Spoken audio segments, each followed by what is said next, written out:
Thanks again, everybody, for joining us for today's product roadmap sneak peek. I'm Leslie. I work here at Ascend with Sean and Sheel, and we are super excited that you guys have joined us today. So if you have any questions as they are going through and want anything to come up in the Q&A, you can certainly put that in the Q&A and we'll gather those questions and ask them at the end. You can also raise your hand and I'll see if you have any questions or see if there's anything that you need help with. But from there, we can go ahead and get started. So welcome, Sean and Sheel. Awesome. Thanks for kicking us off, Leslie. We have a lot of really exciting stuff to walk everybody through. It was a great and exciting Q4 for us. We start our fiscal year on February 1st, so we're just sort of looking back at all the great things that we accomplished in our Q4 and really excited about a lot of the things that we're working on heading into our Q1. And so we're going to spend a fair bit of time today walking everybody through that, and hopefully this gets you all as excited to use these new features as frankly we've been building them and honestly dogfooding and putting them to work for ourselves already. And so with that, I'll hand it over to Sheel really quickly to introduce himself. I'm Sean Knapp, the founder and CEO here at Ascend, and Sheel. Yeah, hey, I'm Sheel Choksi, solutions architect here at Ascend. So working with customers on their data challenges, whether it's just the never-ending sources of data that they're trying to consume from, or that data set that just fluctuates into huge data volumes that they're struggling with, and keeps me entertained, and glad to have you all here with us today. Awesome. And so with that, let's jump in. We're going to kick it off with a huge bang because the very first thing we're going to talk about is one of my absolute favorite capabilities and features that we've rolled out, I think probably ever at Ascend, and that is our new Flex Code connections. And the notion behind Flex Code, we could do an entire talk about Flex Code all by itself. In fact, we might actually do that. So stay tuned on our website.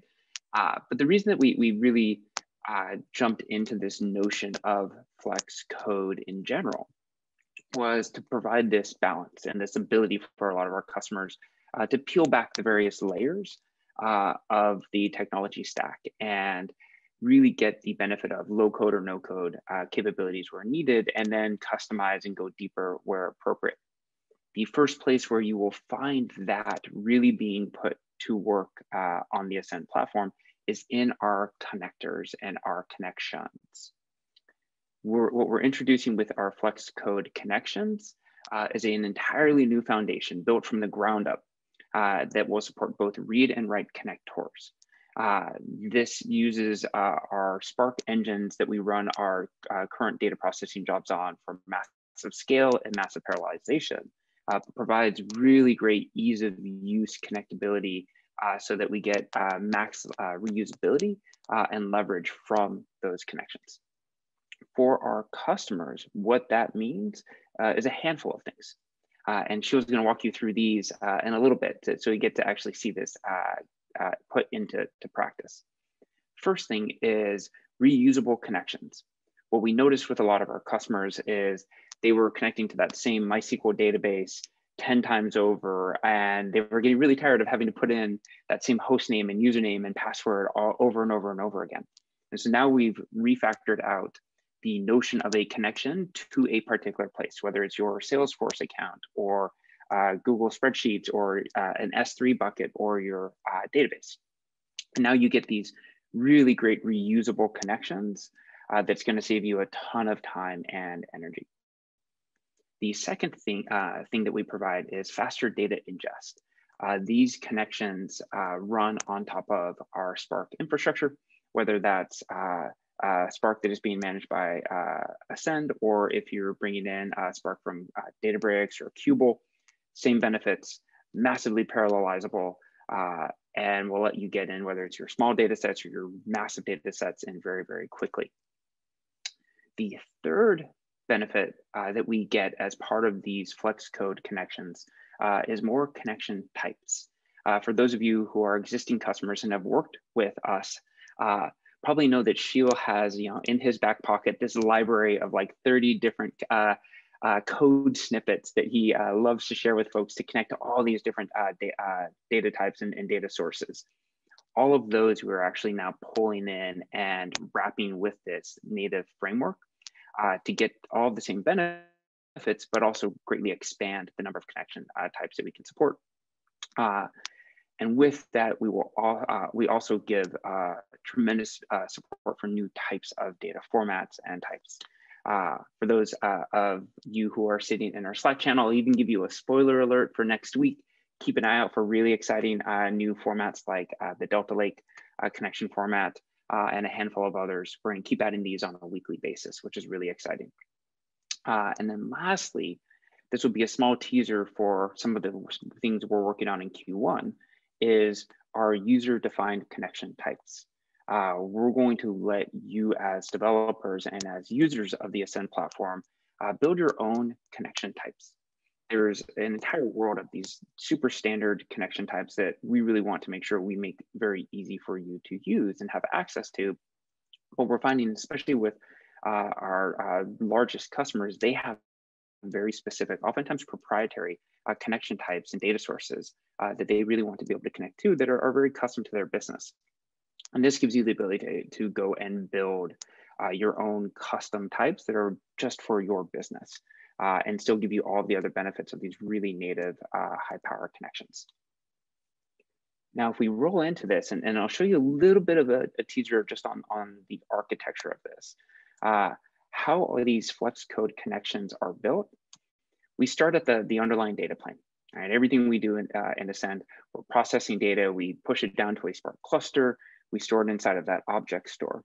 But what we've layered on top in that user interface, and also, of course, accessible through the SDK and API, is a no-code configuration interface, credentials management, a connection browser that she will show you, and will let you very quickly and easily navigate what data you have access to, all the way out to schema inference and detection to make it very easy to connect your data sources. For these Flex Code connectors, the beauty of this API, every Flex Code connector implements just a handful of these core functions that are really required to describe a data set. These are functions like testing connections, listing assets and objects inside of those assets, getting schema and reading records. But what all of this gets wrapped around is the Ascend control plane. All of the same capabilities that you probably know and love of the Ascend platform that does input validation, data processing parallelization, error handling, profiling, all of these really advanced capabilities of the Ascend platform today are all woven around these Flex Code connector APIs to make sure that you get all those same benefits, just frankly with faster to use and build and scale connectors. So these are a really fun and exciting new extension to the platform. You're going to see a lot more coming out of us tied to this theme. The most impactful and I think immediate application of this is our rapidly growing read connector library. Many of you will notice already a handful of new categories of data sources that we are exposing as part of this. And as I alluded to, we're adding 1 or 2 new data connection types every single week at this point. And so one thing I'll see for everybody very quickly is that we're going to do a survey as Sheel's starting to demo some of these live.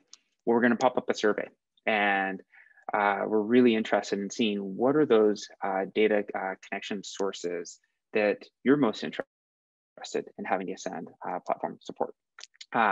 We continuously poll our customers and prospective customers as well as partners as to what data systems you are most interested in connecting to, and what are the ones that you have the most excitement or even pain in connecting to.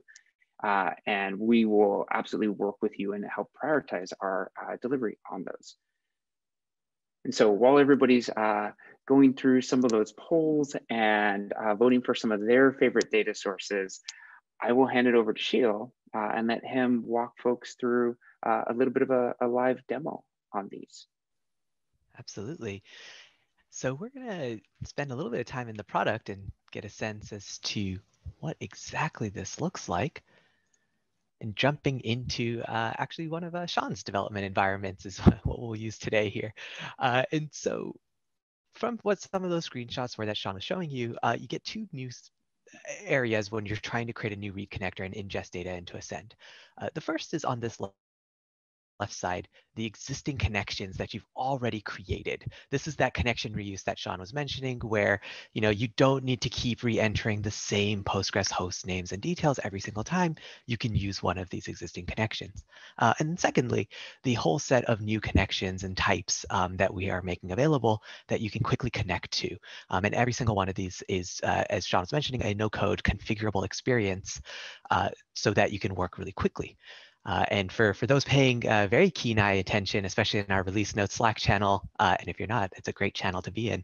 The ones that went live this week, in fact, is Kafka, and going live very soon, quite possibly next week, is Azure Events Hub and Delta Lake Read as well. So quite a few different choices here. Interestingly enough, it turns out there's no shortage of number of people who have some amount of data sitting in Google Sheets. So it turns out to be very quickly one of our very popular connections. Sometimes it's not necessarily the data volume that matters, but sometimes it's the importance of that data, that one lookup table that you really need to tie everything together.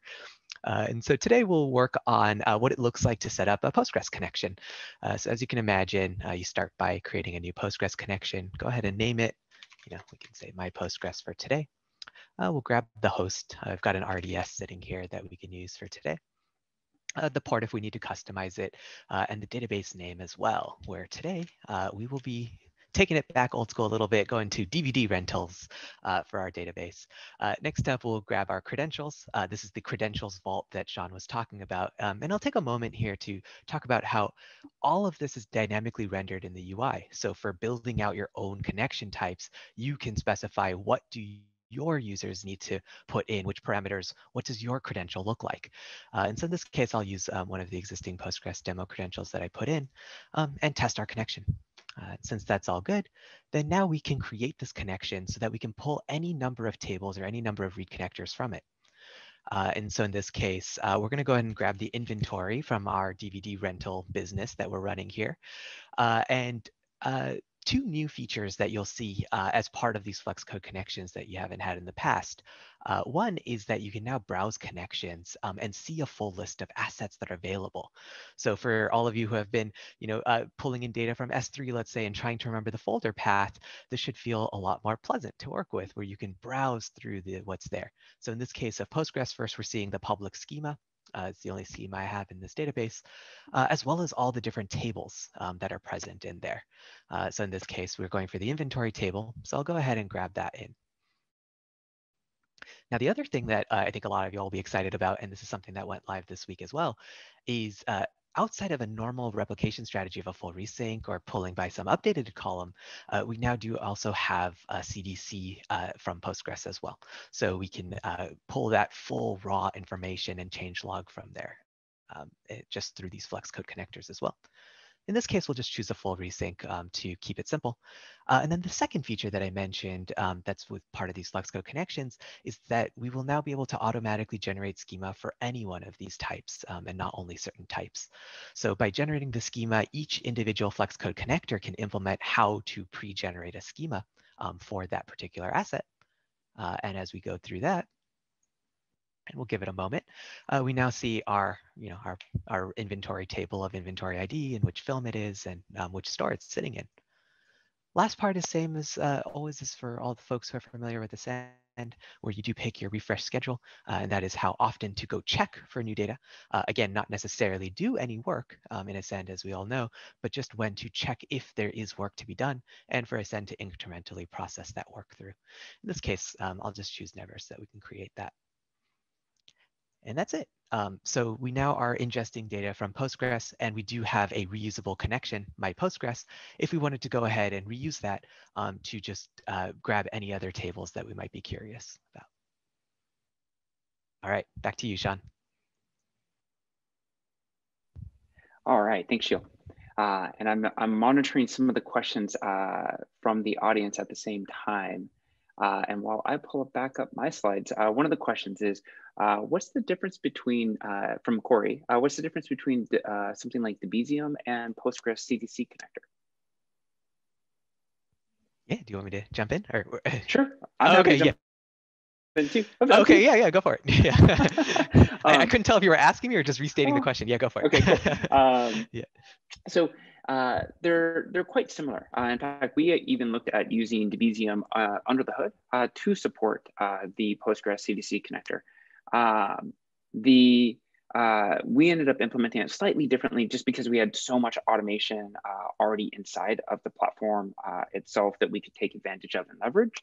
But you'll see very similar philosophies here as to basically maintaining cursors, tracking the change records that are coming in, and actually trying to persist that data down into a long-term persistence store before we reconstruct back up the database tables themselves. And so I'd say, one of the big things that we do and that we really want to be flexible on, no pun intended, given we were just talking about Flex code connectors, is really supporting the breadth of different implementation styles that our customers have.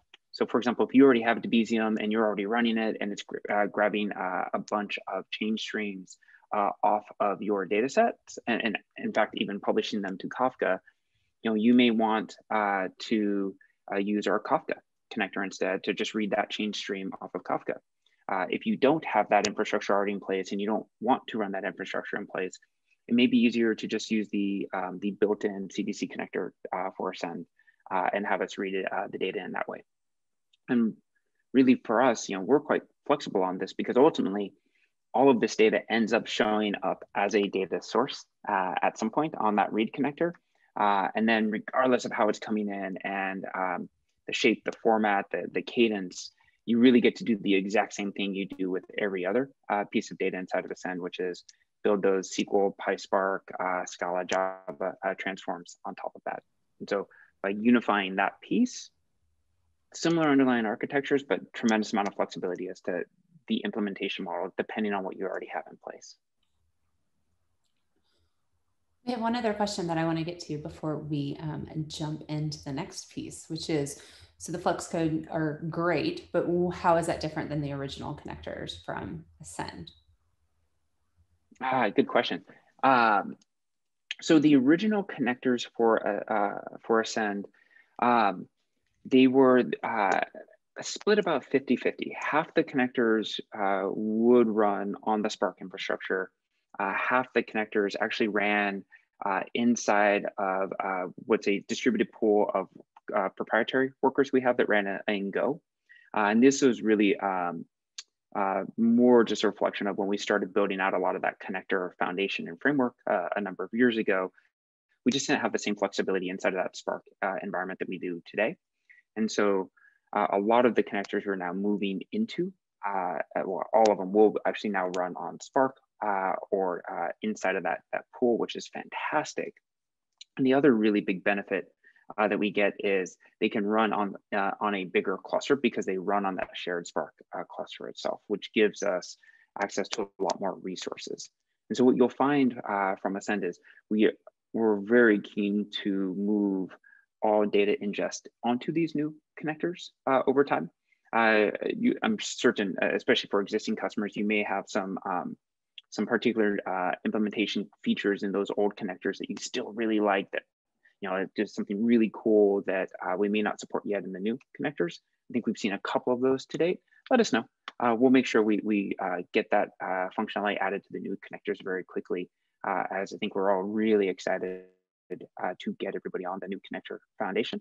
And I'd say the second thing that we see this huge benefit for with the new connectors is because they all conform to the same spec, the same APIs, it means we can build these really great foundational elements on top of them. Things like this connection browser, things like these no-code interfaces for configuring, things like the reusability factors make it much easier for us to do this at mass scale, not just of data, but number of connectors. We can just turn them out so much faster and provide that same seamless unified interface, regardless of where the data is coming from.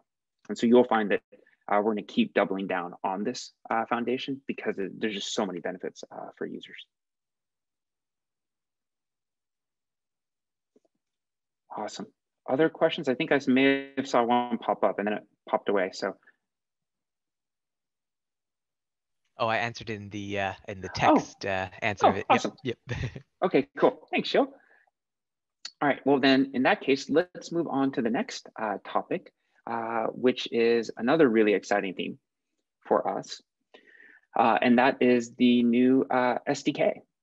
So I'm guessing for the existing customers on this webinar, I can't think of many that haven't been using this and to pretty significant degree. Huge investment for us in Q4 was the release of this entirely new SDK. The most important part of this release for us was that we have full API coverage. All of our CRUD operations are now available as part of this SDK. And in fact, this SDK itself is dynamically generated from the API specs we use internally from our services. Most of the Ascend platform talks over gRPC across all of our backend services. And so you'll see inside of this SDK, it is heavily and programmatically generated based off of all of those backend calls and all of those API calls that we make. We use this heavily, even internally for our own CI/CD integration. As part of Ascend, all of the environments when we deploy code, we're using that SDK to deploy test graphs to make sure that the end-to-end tests and all the functionality are passing appropriately. And we are really doubling down on this part, not just with the imperative style SDK that you see an example of here, but we're also doing this in a declarative wrapper on top of this, which for people who are used to working with, say, like a Kubernetes infrastructure where you apply a definition that will create your pods and your deployments and your HPAs and so on, we give you the same ability to do this with the declarative wrapper for the SDK, where you'll see, even in this screenshot, is how we actually deploy our test graphs and monitor for them across the environments. And so this gives you a fully declarative approach to defining your data services, your data flows, all of your various components. And it lets you have a very compact model for your data flow and data service definitions themselves. We even have added in a really fun extra added benefit to this as well, which is the ability to take an existing data flow or even a data service that you have and download that as Python code itself, where we dynamically generate the Python code for the declarative definition of that data service and that data flow, which is a great way of really bootstrapping some of your SDK work. That pattern of dropping into the UI, creating a couple of elements, and then just downloading that definition as code to get started is a really efficient way of just warming up to the SDK and really getting to work and play with it. So I would definitely recommend and encourage folks to go test that out. And now what I'll do with this and continuing our ping pong style between Sheel and I here, I'm going to go toss it back over to him and let him walk you all through the demo of our SDK.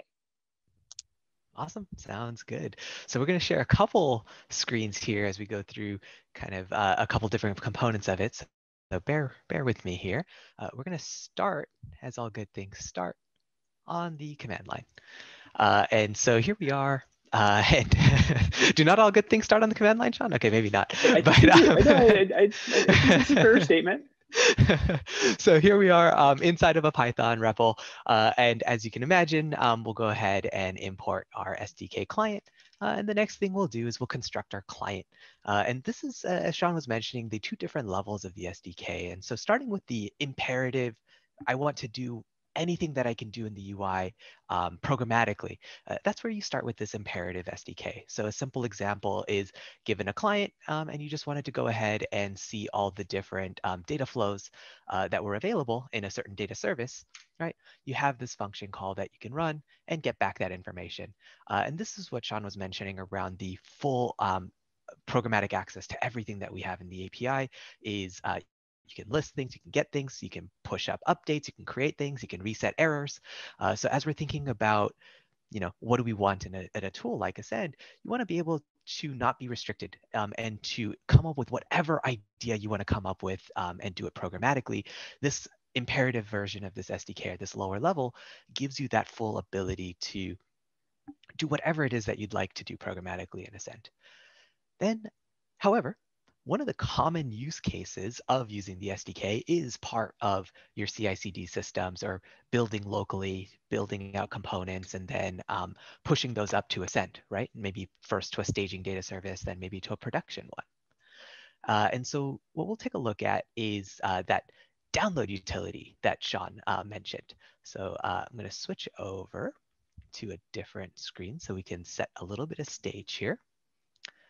And we're going to use this example to kind of just see what's going on. So, maybe this is a data flow that I built in the UI that I want to start getting, more version control around or more systematized around. We will just work really simply here, one read connector component, a SQL transform, and a PySpark transform so that we can just trace through what's going on here. So we've got 3 different components that we're going to work with.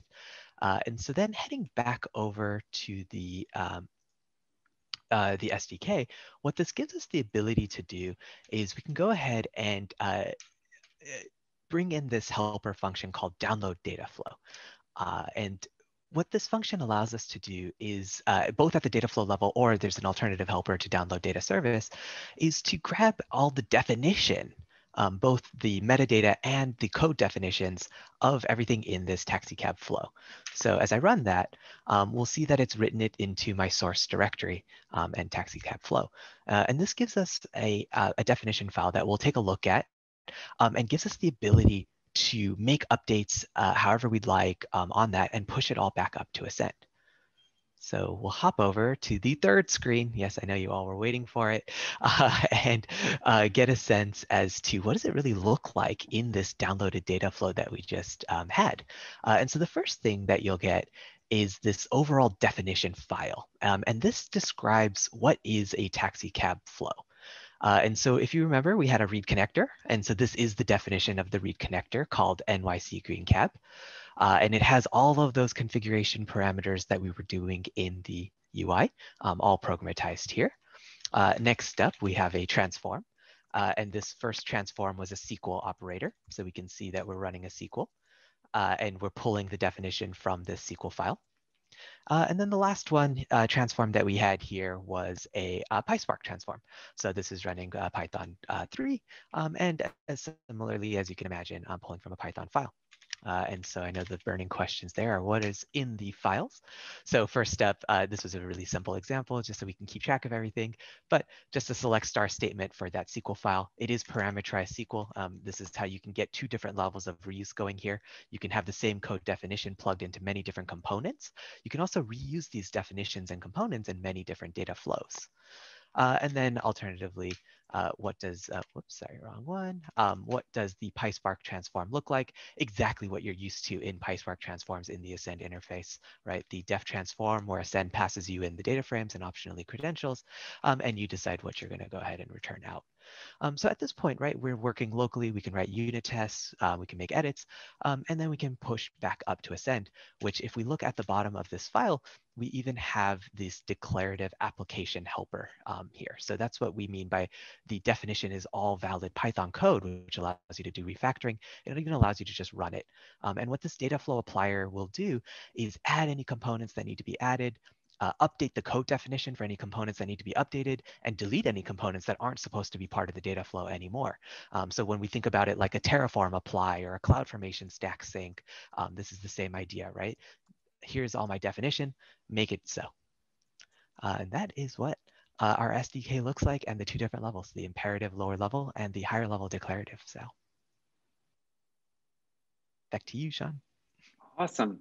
Okay, so let's go back into the many more part for a second here, which will be really fun before I pass it back over to Sheel. So this one is certainly the, we work on a lot every single quarter. And one of the things that we love doing is being super reactive and responsive to customer needs. And so we tend to save a lot of our capacity in any given quarter for things that pop up from our customers to go and accomplish different needs and requirements. And so oftentimes we end up with these, which can tend to be some, some smaller features and capabilities, but I would argue are just as impactful, especially if they help really move things forward for folks. So, as we look at a lot of the things that we built in last quarter, there's a couple of, I think are particularly fun and stand out. One was this new schema editor and embedded spreadsheet that we added into the product. Made it super easy and fast for customers to do what are really large changes. I think I heard Sheel, you mentioned the other day, somebody with thousands of columns trying to edit the schema of a data source with thousands and thousands of columns can be really hard to do. You could do it programmatically, but if you're in the UI, how can we actually help you do that more easily?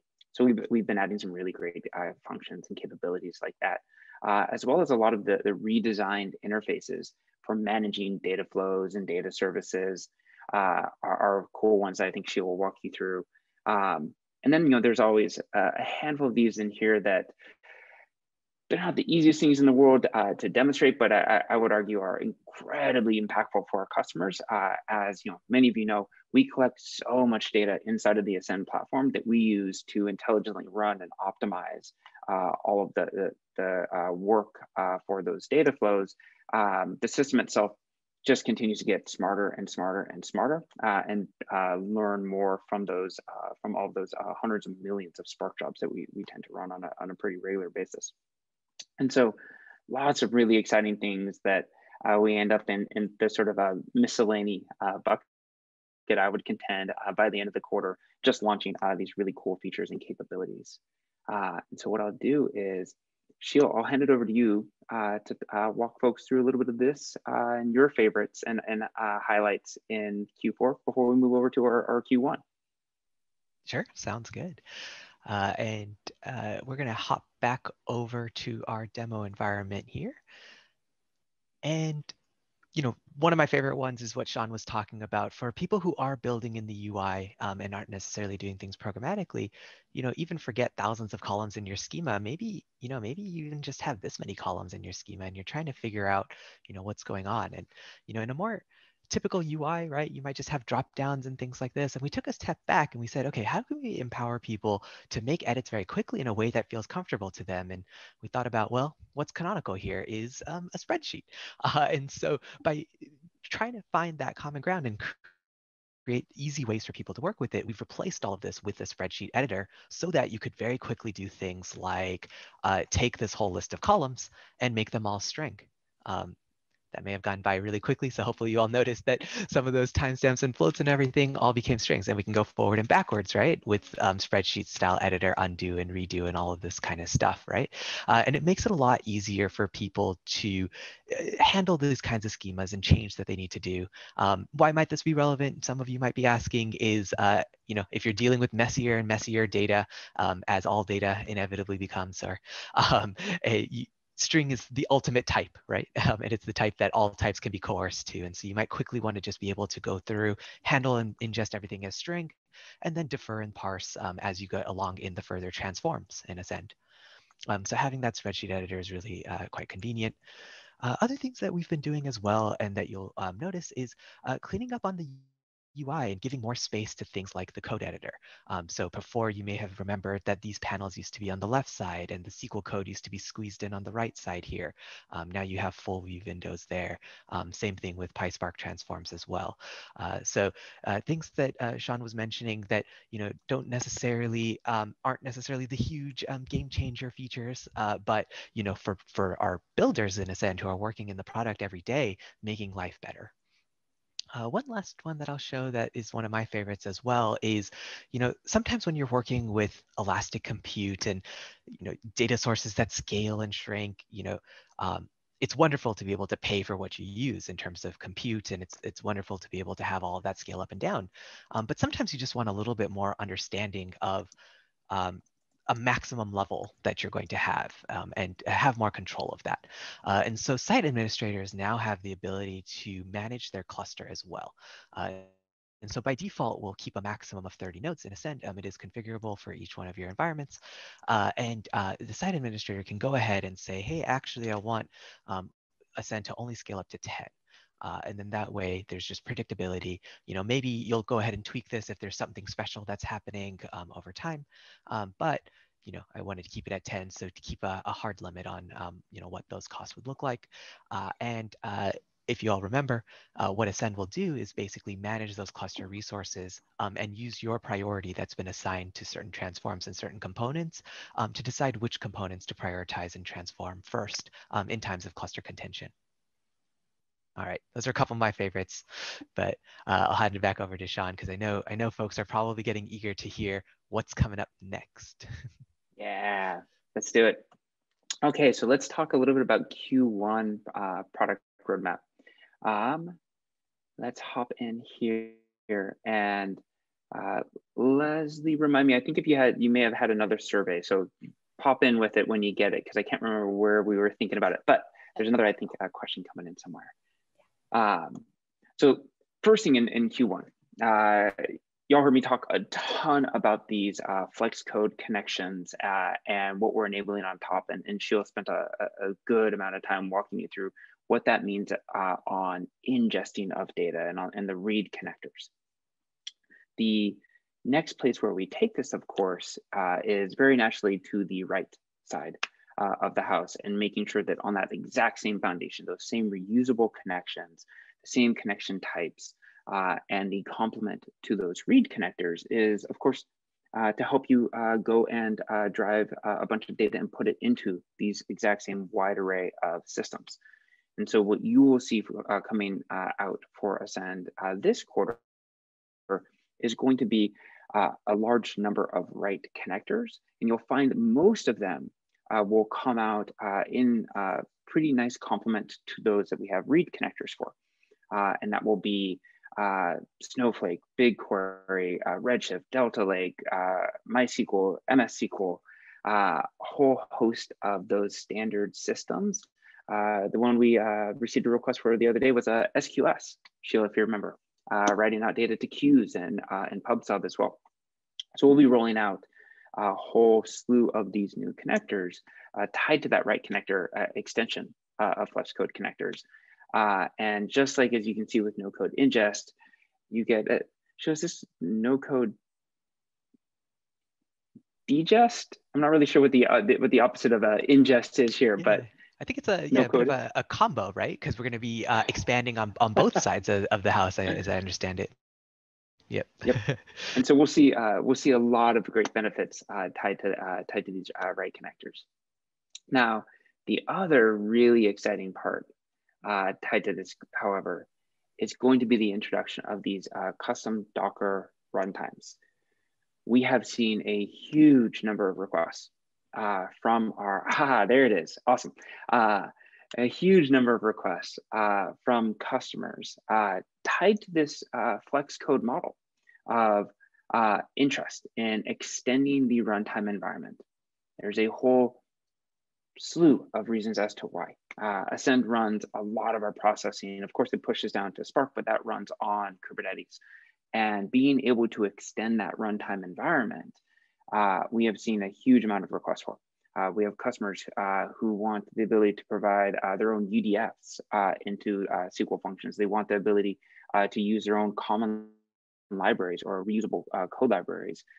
They want to have metrics and monitoring. And so we're really excited to be working on this, and actually are already starting to give early access to a handful of our customers where you can extend the Ascend runtime environment and get deep into that tech stack to go and customize it for your own specific needs. And this lets you, really for the first time, peel back some pretty significant layers in the technology and actually see and modify that underlying environment where, frankly, all of the code is being executed. So this one we're really, really excited about. The other thing, while we finish up that survey, the other thing that we have coming this quarter that we're also equally as excited about is opening up more access to the underlying logging and data and infrastructure. One of the things that you're going to start to see very soon from Ascend is partition logs.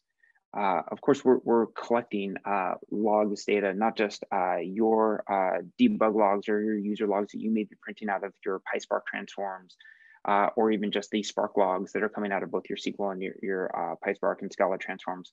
But we're collecting and actually recording all of this information. And one of the great new features that we're opening up is the ability for you to go and actually get access to those logs as well.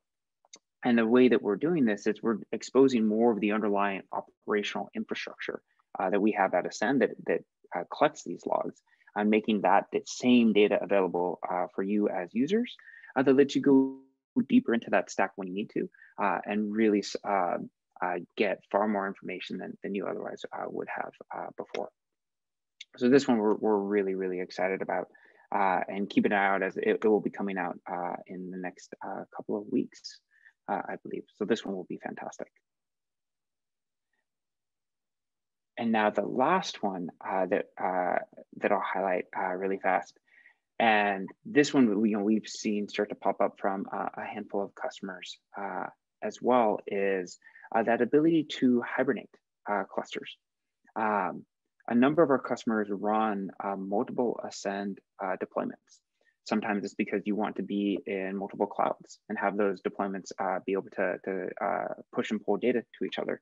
Sometimes it's because you want just isolated development environments that are completely separate from 100% infrastructure, separate from your prod environments, or maybe you just want multiple deployments in different AZs where one's a hot standby.